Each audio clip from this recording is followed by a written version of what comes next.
2+2 4 होता है, राइट? 22 नहीं होता। लेकिन कुछ लोग कहते हैं कि 22 लिखकर भी पास हुआ जा सकता है। क्यों? क्योंकि नो डिटेंशन पॉलिसी है, आपको फेल ही नहीं किया जाएगा, चाहे आप कुछ भी लिख लो।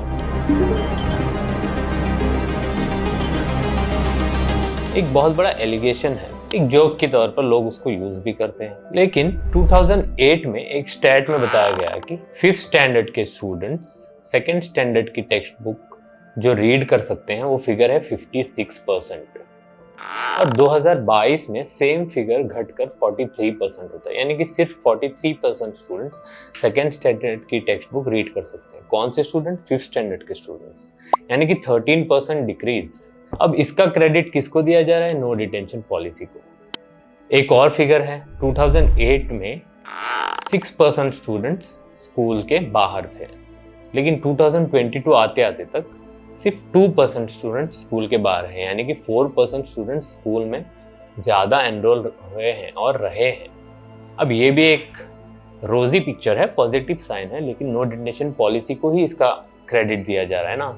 तो अभी माजरा क्या है यार, इतना डिस्कशन क्यों?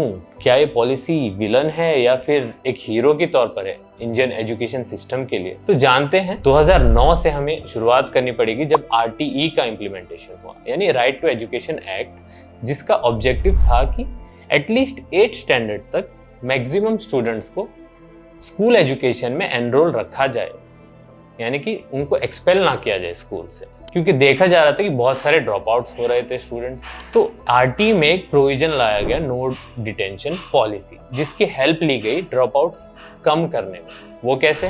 1st to 8th स्टैंडर्ड्स तक डिटेन नहीं किया जाएगा, यानी कि उनको फेल नहीं किया जाएगा, एग्जाम्स ही नहीं होंगे, स्टूडेंट्स के जो सर पे जो प्रेशर आता है वो ही नहीं रहेगा, तो फिर स्टूडेंट्स लॉजिकली डिटेन नहीं होंगे, वो बिंदास एजुकेशन में पार्ट लेंगे, कोऑपरेट करेंगे, अपने आप को एनकरेज करते हुए 8th स्टैंडर्ड तक आएंगे। RT का एक ऑब्जेक्टिव पूरा हुआ। तो नो डिटेंशन पॉलिसी का हेल्प इसीलिए लिया गया था, लेकिन कुछ स्टेट्स ने उसको रिजेक्ट कर दिया, जैसे कि दिल्ली, और कुछ स्टेट्स उसको अभी भी कंटिन्यू कर रहे हैं, जैसे कि तमिलनाडु हो, आंध्र प्रदेश हो, क्योंकि एजुकेशन स्टेट लिस्ट में आता है, तो जैसे आप चाहें उसको पॉलिसी इंप्लीमेंट करें या ना करें।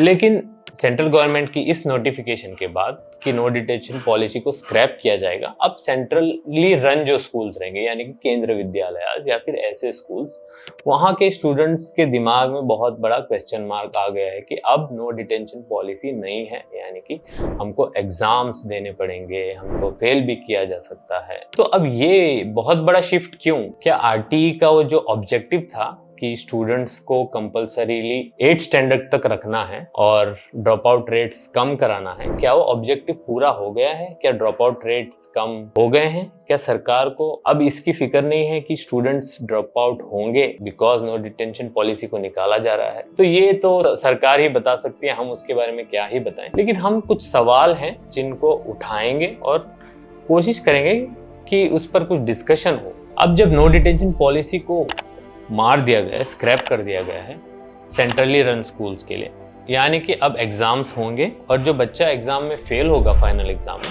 उसको 2 महीने के बाद रीटेस्ट लिया जाएगा। अगर वो उसमें भी फेल होता है तो ही विल बी डिटेन्ड, यानी कि उसको क्लास रिपीट करनी पड़ेगी।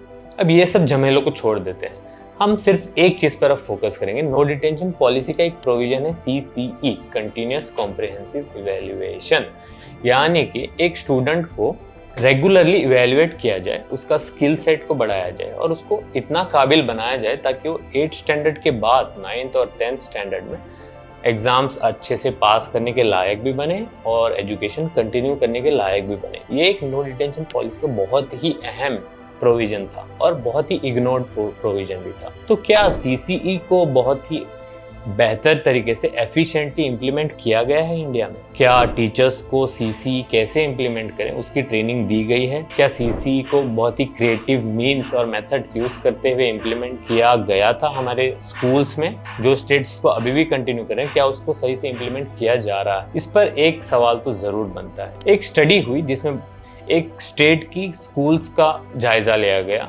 सर्वे किया गया, जिसमें मालूम पड़ा कि सारे टीचर्स ने CCE के जो क्लासेस, ट्रेनिंग प्रोग्राम्स अटेंड तो किए, लेकिन सिर्फ 1/3 टीचर्स के पास उसके ट्रेनिंग कंप्लीशन का शीट और रिकॉर्ड और रिजल्ट्स थे, यानी कि सिर्फ 1/3 टीचर्स ने जो है उसको पूरी तरह से कंप्लीट किया। तो इससे मालूम ये होता है कि सीसी को कहीं ना कहीं इग्नोर किया गया है। उसके अलावा और भी क्वेश्चंस आते हैं, टीचर स्टूडेंट रेशियो का क्या होगा, यानी कि क्या हमारे स्कूल्स में भारत में टीचर स्टूडेंट्स रेशियो आरटीए के मुताबिक है, जो आरटीई में बताया गया है इतने स्टूडेंट्स के लिए एक टीचर होनी चाहिए। ये जो मिनिमम टीचर स्टूडेंट रेशियो है, क्या इसको फॉलो किया जाता है? क्या सीसीई को इम्प्लीमेंटेशन के लिए हमारे पास प्रॉपर इंफ्रास्ट्रक्चर है? क्या टीचर्स उसकी सही ट्रेनिंग और वो इंफ्रास्ट्रक्चर को यूज भी कर रहे हैं या नहीं? ये सवाल कौन उठाएगा? ये सवाल हमें और आपको उठाने पड़ेंगे। वैसे तो एक्सपेरिमेंट्स बहुत किए जा सकते हैं, लेकिन एक्सपेरिमेंट को साइड में रखते हुए क्यों ना हम इम्प्लीमेंटेशन पर थोड़ा सा ध्यान दें।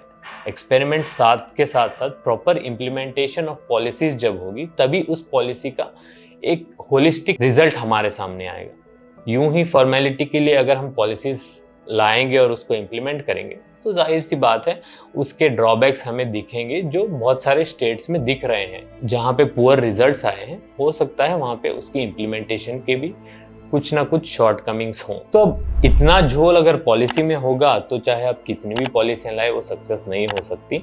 So let's focus on proper implementation and not just experimentation. आपका क्या ख्याल है इस पॉलिसी के बारे में, इस वीडियो के बारे में? हमें कमेंट सेक्शन में बताएं और इस वीडियो को लाइक और सब्सक्राइब करना ना भूलें और अपने ज्यादा से ज्यादा दोस्तों तक फैलाएं। सी यू, टेक केयर।